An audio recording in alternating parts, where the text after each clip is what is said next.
सन 1398 विक्रमी संवत 1455 ज्येष्ठ मास की पूर्णिमा का ब्रह्म मुहूर्त, काशी नगर का वो लहरतारा तालाब जहां सर्व सृष्टि रचनाहार कबीर परमात्मा पृथ्वी से 16 शंख कौस दूरी पर स्थित अपने निज धाम से शिशु रूप धारण कर अपने तेजोमय शरीर को हल्का करते हुए कमल के फूल पर प्रकट हुए, जिसके प्रत्यक्ष दृष्टा थे ऋषि अष्टानंद।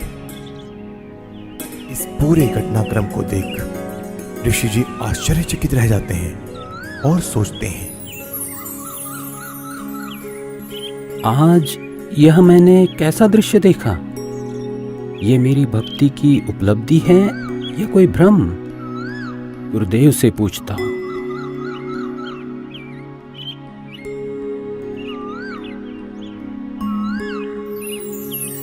ऋषि अष्टानंद जी के गुरुदेव थे स्वामी रामानंद जी, जो कि विष्णु जी के उपासक थे और वैष्णव धर्म का प्रचार किया करते थे, जिसके लिए उन्होंने 1400 ऋषि शिष्य प्रचारक रूप में भी बना रखे थे।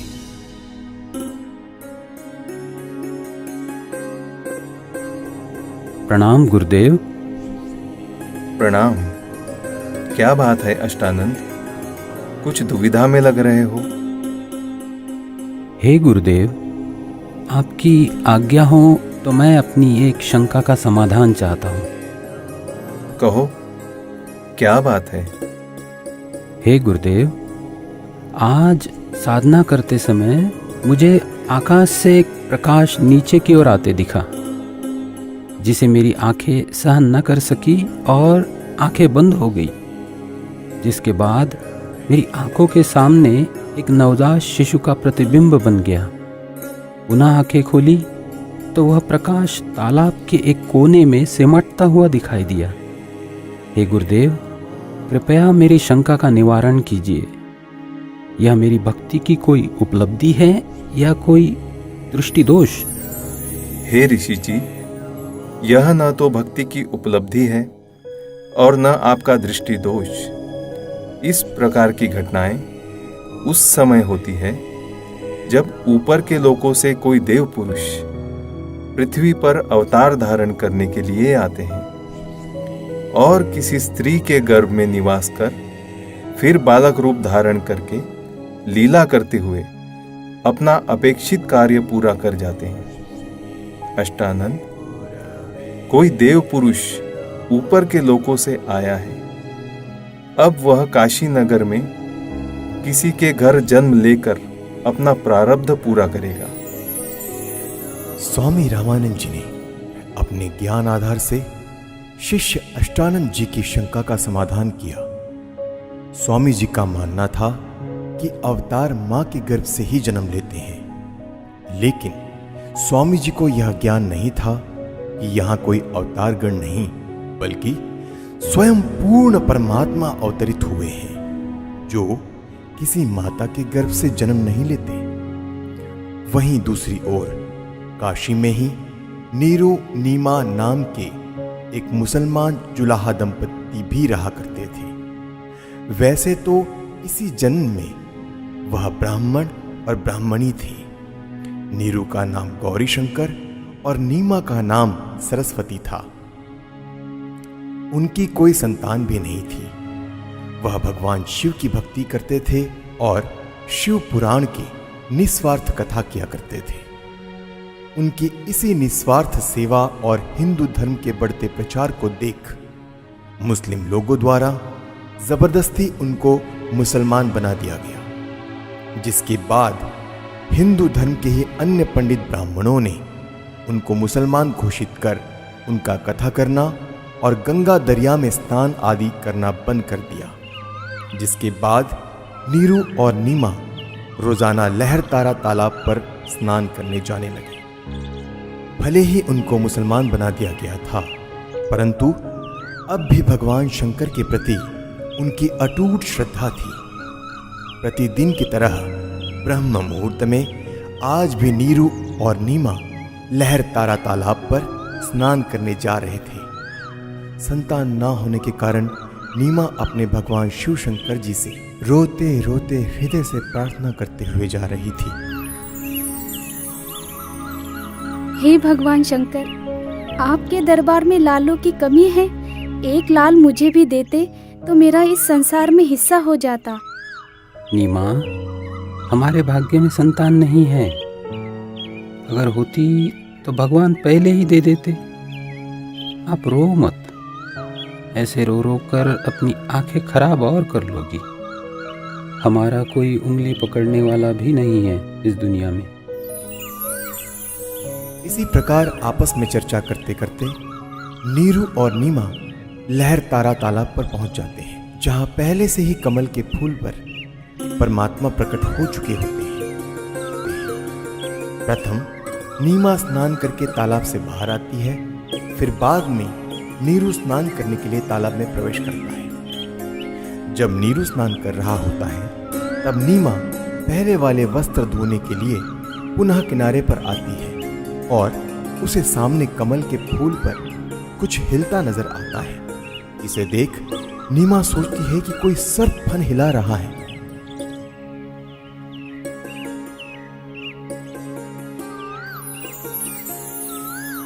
देखना जी, कमल के फूल पर बालक है। कमल के फूल पर बालक है। ये तो बच्चे की चाह में बिल्कुल पागल हो गई है। अब तो इसको जल के अंदर भी बच्चे दिखाई देने लग गए हैं। ये शंकर भगवान, इसको सद्बुद्धि दो दाता।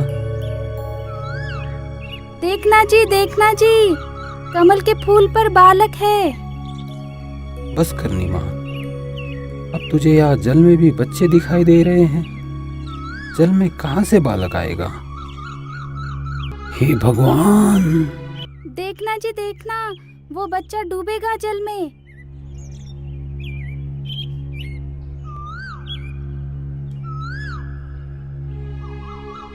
यह बालक पता नहीं किसका है। अब इसको हम घर लेकर जाएंगे तो नगर के लोग पूछेंगे कि किसका बालक चुरा कर लाए हो। हम बताएंगे कि कमल के फूल पर मिला तो कोई यकीन नहीं करेगा। इस बालक को भी छीन लेंगे और पिटाई करके नगर से भी निकाल देंगे। अब हिंदुओं से हमारा संपर्क रहा नहीं और मुसलमानों से भी अभी हमारी इतनी जानकारी है नहीं। नीमा, इस बालक को यही छोड़ दे, इसी में हमारी भलाई है। अगर इसे लेकर हम नगर में गए तो हमारे साथ बहुत बुरा होगा। कोई विश्वास भी नहीं करेगा हम पर। नीरू नीमा को सारी स्थिति से परिचित करवाता है, जिसके बाद नीमा बोलती है, पता नहीं इस बालक ने मुझ पर क्या जादू कर दिया। इसे त्यागना अब मेरे वश में नहीं है, क्योंकि इस बालक ने जो मेरे अंदर आकर्षण पैदा किया है, उसी की वजह से अब मैं इससे दूर नहीं हो सकती। मैं मर सकती हूँ लेकिन इसे नहीं छोड़ सकती। नीमा, तू बहुत सिद्धि हो गई है। मैंने तुझसे आज तक गुस्से से भी नहीं बोला, यह सोचकर कि तू पहले ही संतान के वियोग में दुखी रहती है, परंतु अब मेरे प्यार का नाजायज फायदा उठा रही है। देखो जी, आप कुछ भी कहो, लेकिन मैं इस बालक को नहीं छोड़ सकती। नीरू के काफी समझाने के बावजूद भी नीमा नहीं मानती। तब नीरू ने रोते हुए आंखों में आंसू लिए पहली बार नीमा के ऊपर हाथ उठाया और बोला, रख दे इस बालक को यही, नहीं तो तुझे थप्पड़ मारूंगा। नीरू, मैं तुम्हारे लिए ही आया हूँ। मुझे घर ले चलो, तुम्हें कोई कुछ नहीं कहेगा। ये क्या बालक बोल रहा है? जरूर यह भूत प्रेत या कोई सिद्ध पुरुष है। हे शंकर भगवान, लाज रखना। यह विचार कर नीरू चुपचाप बच्चे को घर ले जाता है। परमेश्वर का शरीर बहुत सुंदर था। आंखें जैसे कमल के फूल हो, घुंघराले बाल, लंबे हाथ और उनकी लंबी लंबी अंगुलियां। शरीर से मानो नूर झलक रहा हो। पूरी काशी में ऐसा अद्भुत बालक नहीं था। नवजात शिशु रूप परमेश्वर कबीर जी को देखने के लिए पूरा काशी नगर उमड़ पड़ा। जो भी बालक को देखता तो उसके चेहरे से दृष्टि हटाने को दिल नहीं करता। शिशु रूप परमेश्वर को देख आत्मा अपने आप खींची चली जाती। देखते ही देखते स्त्री पुरुष झुंड के झुंड बनाकर मंगल गीत गाते हुए नीरू के घर बच्चा देखने को आने लग गए। परमेश्वर कबीर जी को देखकर कोई कहता यह बालक तो देव अवतार है, कोई कहता कि यह तो साक्षात विष्णु जी आए हैं, कोई कह रहा था यह भगवान शिव ही अपनी काशी नगरी को कृतार्थ करने के लिए उत्पन्न हुए हैं। अपनी अपनी समझ के अनुसार कोई कुछ कह रहा था तो कोई कुछ। यह सब सुनकर नीमा अप्रसन्न हो जाती है। मेरे बच्चे के विषय में कोई कुछ मत कहो। तुमने कभी बच्चा देखा भी है कि नहीं? ऐसे समूह के समूह मेरे बालक को देखने आ रहे हो? नीमा, हमने बालक तो बहुत देखे हैं, परंतु आपके बालक जैसा कभी नहीं देखा, इसीलिए हम इसे देखने आए हैं। हे भगवान शंकर, इनकी नजर से मेरे बच्चे की रक्षा करना। नीमा ने बालक रूप में परमेश्वर कबीर जी को ज्यों है दूध पिलाने की कोशिश की तो परमेश्वर ने मुंह बंद कर लिया। सर्व प्रयत्न करने पर भी नीरू नीमा बालक को दूध पिलाने में असफल रहे। 25 दिन बीत गए परंतु बालक ने कुछ नहीं खाया पिया। माता पिता चिंतित हो गए कि बच्चे को किसी की नजर लग गई है। लेकिन भले ही 25 दिन हो गए फिर भी बालक रूप में परमेश्वर का शरीर पूर्ण रूप से स्वस्थ था।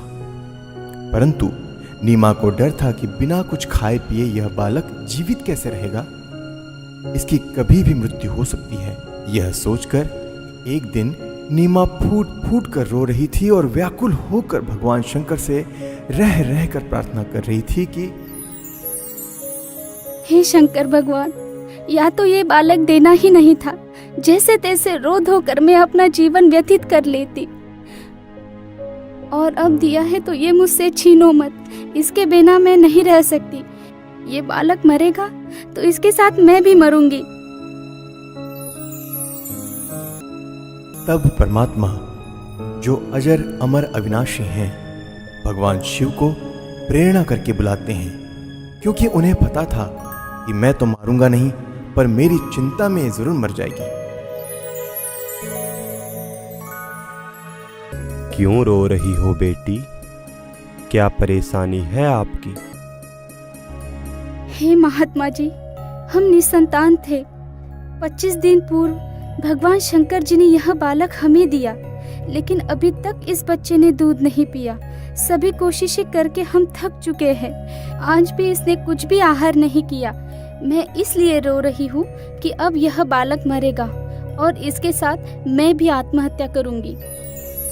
आपका बालक मुझे दिखाइए। इस बालक की लंबी आयु है, यह मरने वाला नहीं है।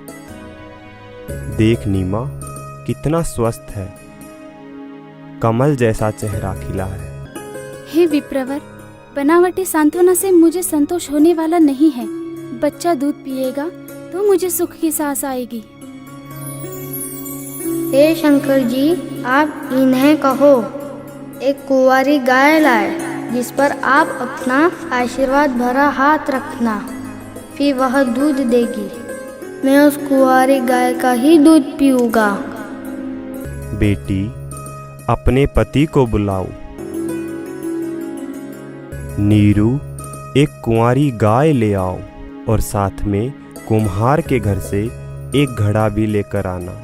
वह बछिया दूध देगी, उस दूध को यह बालक पिएगा।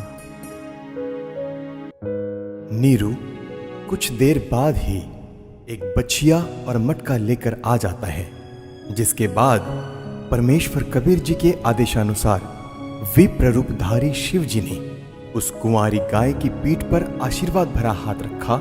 उसी समय उस कुमारी गाय के थन लंबे लंबे हो गए और थनों से दूध की धार बह चली। नीरू ने पहले ही वह पात्र गाय के थनों के नीचे रख दिया था। दूध का पात्र भरते ही थनों से दूध निकलना बंद हो जाता है। फिर उस दूध को शिशु रूपधारी परमेश्वर कबीर जी ने पिया। नीरू नीमा ने ब्राह्मण रूपधारी भगवान शिव के चरण लिए। तत्पश्चात विप्र रूपधारी शिव जी वहां से चले जाते हैं।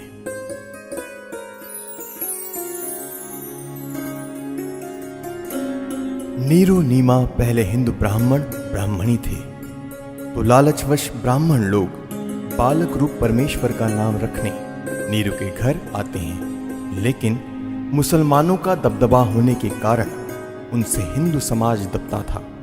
काजियों ने कहा कि अब यह मुसलमान हो चुके हैं, लड़के का नामकरण हम मुसलमान विधि से ही करेंगे। इतना कहकर नामकरण के उद्देश्य से काजी कुरान शरीफ को खोलता है, जिसमें प्रथम पृष्ठ की प्रथम पंक्ति का प्रथम अक्षर कबीर लिखा मिलता है।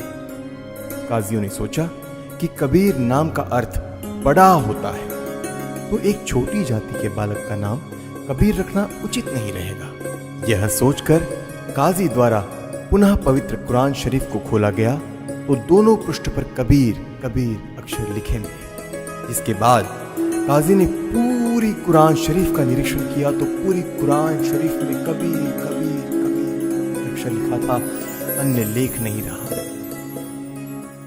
यह कोई साधारण बालक नहीं है, इस बालक ने कोई जादू जंतर करके हमारी कुरान शरीफ को ही बदल डाला। हे काशी के काजियों, मैं कबीर अल्लाहू अकबर हूँ। कल युग में मेरा नाम कबीर ही रहेगा।